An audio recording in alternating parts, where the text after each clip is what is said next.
दोस्तों आज की इस वीडियो में मैं आपके लिए लेकर आया हूं बौद्ध धर्म से संबंधित 25 इंपॉर्टेंट प्रश्न। अगर आप किसी एग्जाम की तैयारी कर रहे हैं तो वीडियो को शुरू से लेकर के लास्ट तक जरूर ही देखिएगा, क्योंकि इस वीडियो से आपको काफी ज्यादा हेल्प मिलने वाला है। तो चलिए शुरू करते हैं फर्स्ट क्वेश्चन को लेकर के। देखिए हम लोग का फर्स्ट क्वेश्चन है कि बौद्ध धर्म के संस्थापक कौन थे। काफी इंपॉर्टेंट है दोस्तों, याद रखिएगा बौद्ध धर्म के संस्थापक आपको पूछे जाते हैं। तो राइट आंसर कौन सा हो जाएगा, तो इन चारों ऑप्शन में से इस प्रश्न के लिए राइट आंसर हो जाएगा ऑप्शन डी यानी कि गौतम बुद्ध। याद रखिएगा दोस्तों, बौद्ध धर्म के संस्थापक कौन थे, तो गौतम बुद्ध जी थे, यानी कि ऑप्शन डी हो जाएगा इस प्रश्न के लिए राइट आंसर। चलिए बढ़ते हम लोग अगले प्रश्न की ओर। देखिए हम लोग का अगला प्रश्न है कि गौतम बुद्ध का जन्म कब हुआ था। दोस्तों आपको जन्म भी पूछा जाता है, तो याद रखिएगा गौतम बुद्ध का जन्म कब हुआ था।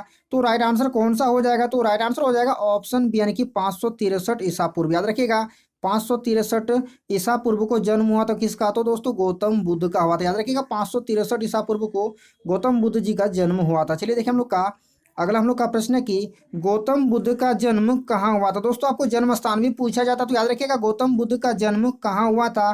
तो राइट आंसर कौन सा हो जाएगा, तो राइट आंसर हो जाएगा ऑप्शन ए यानी कि लुम्बिनी। याद रखिएगा कहाँ, तो लुम्बिनी। दोस्तों गौतम बुद्ध का जन्म कहाँ हुआ था, तो लुम्बिनी में जन्म हुआ था, यानी कि ऑप्शन ए हो जाएगा इस प्रश्न के लिए राइट आंसर। चलिए बढ़ते हम लोग अगले प्रश्न की ओर। देखिए हम लोग का अगला हम लोग का काफी इंपॉर्टेंट प्रश्न है, गौतम बुद्ध के बचपन का नाम क्या था। दोस्तों बचपन का नाम काफी बार एग्जाम में पूछे जा चुके हैं, तो याद रखिएगा गौतम बुद्ध के बचपन का नाम क्या था।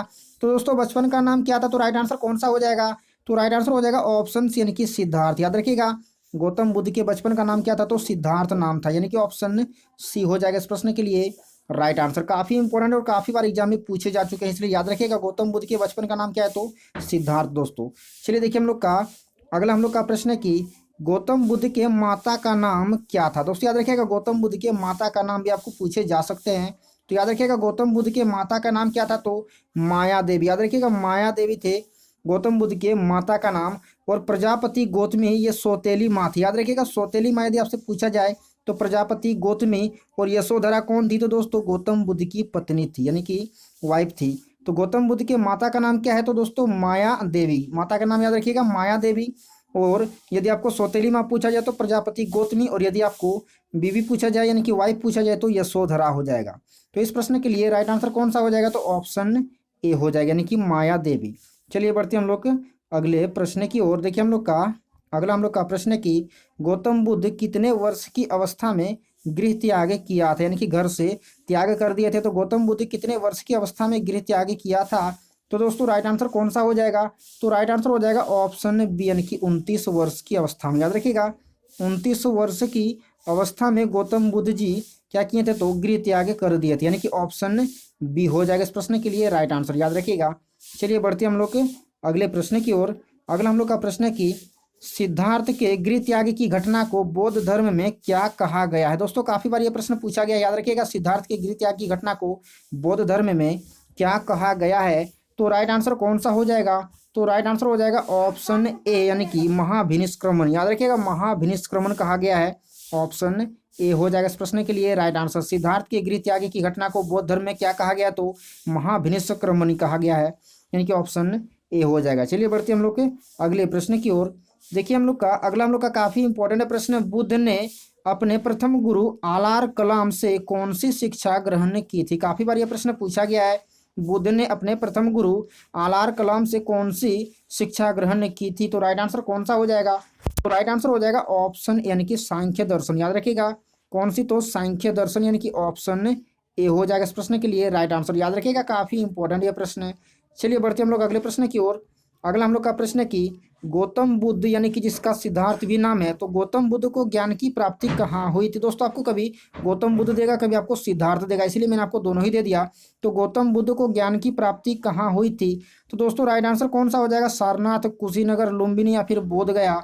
तो इस प्रश्न के लिए राइट आंसर होने वाला है ऑप्शन डी यानी कि बोध गया में। कहाँ ज्ञान की प्राप्ति हुई थी, तो बोध गया में ज्ञान की प्राप्ति हुई थी, यानी कि ऑप्शन डी हो जाएगा इस प्रश्न के लिए राइट आंसर। काफी इंपॉर्टेंट और प्रश्न काफी बार एग्जाम में पूछे गए हैं दोस्तों। याद रखिएगा गौतम बुद्ध को ज्ञान की प्राप्ति कहाँ हुई थी, तो बोध गया में हुई थी। चलिए बढ़ते हम लोग के अगले प्रश्न की ओर। देखिए हम लोग का अगला हम लोग का काफी इंपॉर्टेंट प्रश्न है, गौतम बुद्ध ने अपना प्रथम उपदेश कहाँ दिया था। दोस्तों काफी बार ये प्रश्न एग्जाम में पूछे गए हैं, गौतम बुद्ध ने अपना प्रथम उपदेश कहाँ दिया था, बोध गया में, लुम्बिनी में, सारनाथ में या फिर कुशीनगर में। तो दोस्तों राइट आंसर कौन सा हो जाएगा? तो याद रखिएगा इस प्रश्न के लिए राइट आंसर हो जाएगा ऑप्शन सी यानी कि सारनाथ में। कहाँ? तो सारनाथ में। गौतम बुद्ध ने अपना प्रथम उपदेश कहाँ दिया था? तो सारनाथ में, यानी कि ऑप्शन सी हो जाएगा इस प्रश्न के लिए राइट आंसर। दोस्तों आप वीडियो को कंप्लीटली देखिएगा क्योंकि काफी इंपॉर्टेंट प्रश्न आपको इस वीडियो में देखने को मिलेगा। तो चलिए देखिए हम लोग का अगला हम लोग का इंपॉर्टेंट प्रश्न है, गौतम बुद्ध ने अपना प्रथम उपदेश किस भाषा में दिए थे? दोस्तों काफी बार ये प्रश्न पूछा गया, गौतम बुद्ध ने अपना प्रथम उपदेश किस भाषा में दिए थे, कहाँ दिए थे? ये तो आपको पता चल गया सारनाथ में, और किस भाषा में दिए थे तो ये भी आपको पता होना चाहिए। तो इस प्रश्न के लिए राइट आंसर कौन सा हो जाएगा? तो ऑप्शन बी यानी कि पाली भाषा। याद रखिएगा कौन सी भाषा? तो पाली भाषा, यानी कि ऑप्शन बी हो जाएगा इस प्रश्न के लिए राइट आंसर। गौतम बुद्ध ने अपना प्रथम उपदेश किस भाषा में दिए थे? तो पाली भाषा में दिए थे, यानी कि ऑप्शन बी हो जाएगा। आप दोनों ही बातें याद रखिएगा, प्रथम उपदेश कहाँ दिए थे? तो सारनाथ में। किस भाषा में दिए थे? तो दोस्तों पाली भाषा में दिए थे। चलिए देखिए हम लोग का अगला हम लोग का इंपॉर्टेंट प्रश्न है, सारनाथ में बुद्ध द्वारा दिए गए प्रथम उपदेश को क्या कहा गया है? दोस्तों काफी बार ये प्रश्न पूछा है, सारनाथ में बुद्ध द्वारा दिए गए प्रथम उपदेश को क्या कहा गया है? तो राइट आंसर कौन सा हो जाएगा? तो राइट आंसर हो जाएगा ऑप्शन डी, यानी कि धर्म चक्र प्रवर्तन। याद रखिएगा धर्म चक्र प्रवर्तन कहा गया है, यानी कि ऑप्शन डी हो जाएगा इस प्रश्न के लिए राइट आंसर। सारनाथ में बुद्ध द्वारा दिए गए प्रथम उपदेश को क्या कहा गया? तो धर्म चक्र प्रवर्तन कहा गया दोस्तों, यानी कि ऑप्शन डी हो जाएगा। देखिए हम लोग का अगला हम लोग का इंपॉर्टेंट प्रश्न, गौतम बुद्ध ने सर्वाधिक उपदेश कहाँ दिए थे? दोस्तों काफी बार ये प्रश्न पूछा गया है, गौतम बुद्ध ने सर्वाधिक उपदेश कहाँ दिए थे? श्रावस्ती में, पावा में, गांधार में, या फिर सारनाथ में? तो राइट आंसर कौन सा होने वाला है? तो राइट आंसर हो जाएगा ऑप्शन ए, यानी कि श्रावस्ती में। कहाँ? तो श्रावस्ती में। दोस्तों याद रखिएगा गौतम बुद्ध ने सर्वाधिक उपदेश कहाँ दिए थे? तो श्रावस्ती में दिए थे, यानी कि ऑप्शन ए हो जाएगा इस प्रश्न के लिए राइट आंसर। चलिए देखिए हम लोग का अगला हम लोग का प्रश्न है कि बौद्ध धर्म ग्रहण करने वाली पहली महिला कौन थी? दोस्तों काफी इंपॉर्टेंट, याद रखिएगा बौद्ध धर्म ग्रहण करने वाली पहली महिला कौन थी? यशोधरा, महामाया, प्रजापति, गौतमी, या फिर बिंबा? तो राइट आंसर कौन सा हो जाएगा? तो राइट आंसर हो जाएगा ऑप्शन सी, यानी कि प्रजापति गौतमी, जो कि गौतम बुद्ध के सौतेली माँ थी। याद रखिएगा प्रजापति गौतमी हो जाएगा इस प्रश्न के लिए राइट आंसर, यानी कि ऑप्शन सी हो जाएगा राइट आंसर। चलिए बढ़ते हैं हम लोग के अगले प्रश्न की ओर। देखिए हम लोग का अगला हम लोग का प्रश्न है कि गौतम बुद्ध द्वारा भिक्षुणी संघ की स्थापना कहाँ की गई थी? दोस्तों ये प्रश्न काफी बार पूछा और काफी ज्यादा इंपॉर्टेंट है, आप याद रखिएगा गौतम बुद्ध द्वारा भिक्षुणी संघ की स्थापना कहाँ की गई थी? सारनाथ में, कपिल वस्तु में, वैशाली में, या फिर गया में? तो दोस्तों राइट आंसर कौन सा हो जाएगा? तो राइट आंसर हो जाएगा ऑप्शन सी, यानी कि वैशाली में। याद रखिएगा कौन सा? तो ऑप्शन सी हो जाएगा इस प्रश्न के लिए राइट आंसर, यानी कि वैशाली। गौतम बुद्ध द्वारा भिक्षुणी संघ की स्थापना कहाँ की गई थी? तो वैशाली में की गई थी। आपको यहाँ पर दो प्रश्न देखने को मिलेगा, एक भिक्षुणी संघ की स्थापना किसने की? तो दोस्तों गौतम बुद्ध ने की। कहाँ की? तो वैशाली में की। आपको दो प्रश्न देखने को मिलेगा, याद रखिएगा किसने की भिक्षुणी संघ की स्थापना? तो गौतम बुद्ध ने। कहाँ की? तो वैशाली में दोस्तों। चलिए बढ़ते हैं हम लोग के अगले प्रश्न की ओर। देखिए हम लोग का अगला प्रश्न है, किसे एशिया की रोशनी यानी कि द लाइट ऑफ एशिया कहा जाता है? दोस्तों काफी बार पूछा है क्योंकि काफी इंपॉर्टेंट है प्रश्न। किसे एशिया की रोशनी यानी कि द लाइट ऑफ एशिया कहा जाता है? महात्मा गांधी को, गौतम बुद्ध को, महावीर स्वामी को, या फिर स्वामी विवेकानंद जी को?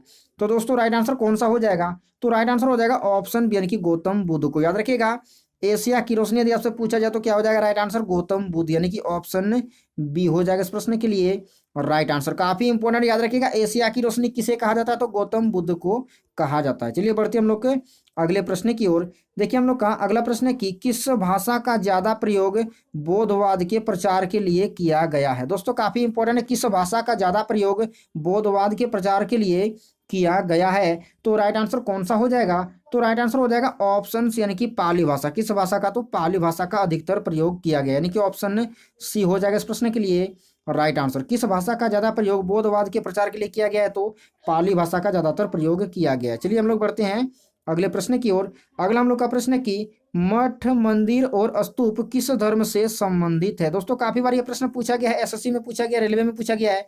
मठ, मंदिर और स्तूप किस धर्म से संबंधित है? तो राइट आंसर कौन सा हो जाएगा? तो राइट आंसर हो जाएगा ऑप्शन ए, यानी कि बौद्ध धर्म से। याद रखिएगा बौद्ध धर्म से कौन कौन से संबंधित है? तो मठ, मंदिर और स्तूप, यानी कि ऑप्शन ए हो जाएगा इस प्रश्न के लिए राइट आंसर। चलिए बढ़ते हैं हम लोग के अगले प्रश्न की ओर। देखिए हम लोग का अगला हम लोग का इंपॉर्टेंट प्रश्न, बौद्ध धर्म एवं जैन धर्म दोनों के उपदेश किसके शासन काल में दिए गए थे? दोस्तों काफी इंपॉर्टेंट है, बौद्ध धर्म एवं जैन धर्म दोनों के उपदेश किसके शासन काल में दिए गए थे? बिंबिसार, अशोक, बिंदुसार, या फिर अकबर? तो दोस्तों राइट आंसर हो जाएगा ऑप्शन, यानी कि बिंबिसार के शासन काल में। याद रखिएगा ऑप्शन ए हो जाएगा इस प्रश्न के लिए राइट आंसर। बौद्ध धर्म एवं जैन धर्म दोनों के उपदेश किसके शासन काल में दिए गए थे? तो बिंबिसार के शासन काल में दिए गए थे दोस्तों। काफी इंपॉर्टेंट है, याद रखिएगा आप। देखिए हम लोग का अगला हम लोग का प्रश्न है कि भारत में सबसे बड़ा बौद्ध स्तूप कहाँ स्थित है? दोस्तों काफी बार यह प्रश्न पूछा गया, भारत में सबसे बड़ा बौद्ध स्तूप कहाँ स्थित है? तो राइट आंसर कौन सा हो जाएगा? तो राइट आंसर हो जाएगा ऑप्शन बी यानी कि सांची में। कहाँ? तो सांची में दोस्तों, यानी कि ऑप्शन बी हो जाएगा इस प्रश्न के लिए राइट आंसर। भारत में सबसे बड़ा बौद्ध स्तूप कहाँ स्थित है? तो सांची में स्थित है दोस्तों। काफी बार पूछा गया प्रश्न, याद रखिएगा। देखिए हम लोग का अगला हम लोग का प्रश्न है कि कौन सी बौद्ध रचना गीता के समान पवित्र मानी जाती है? काफी इंपॉर्टेंट दोस्तों, कौन सी बौद्ध रचना गीता के समान पवित्र मानी जाती है? तो राइट आंसर कौन सा हो जाएगा?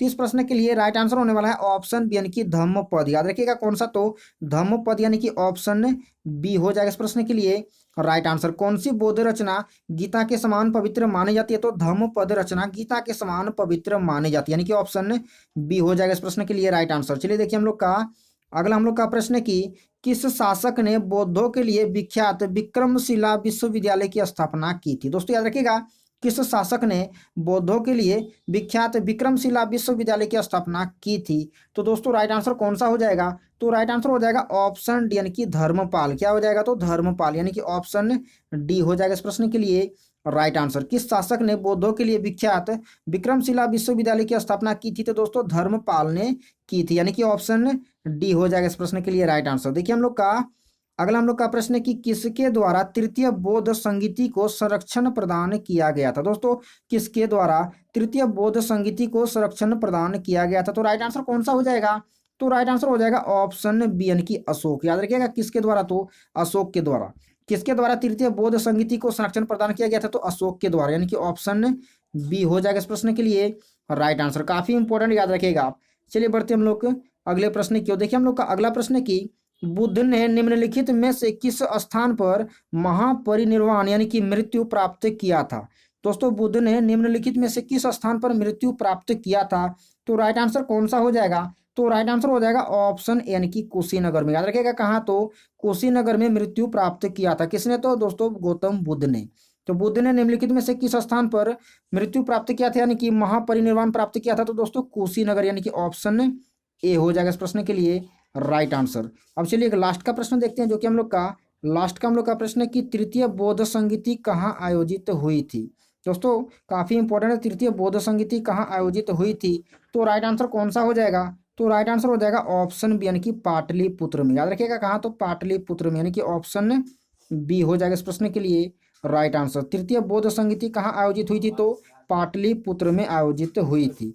तो दोस्तों यही कुछ इंपॉर्टेंट प्रश्न था जो मैंने आपको इस वीडियो में करा दिया। तो उम्मीद करते हैं कि आपको वीडियो पसंद आया होगा, और यदि आपको वीडियो पसंद आया तो वीडियो को लाइक कर दीजिएगा, और यदि चैनल पर नए हैं तो चैनल को सब्सक्राइब करके नोटिफिकेशन बेल को ऑल पर प्रेस कर लीजिएगा। तो चलिए मिलते हैं हम लोग किसी और वीडियो पर, तब तक के लिए आप सभी का धन्यवाद।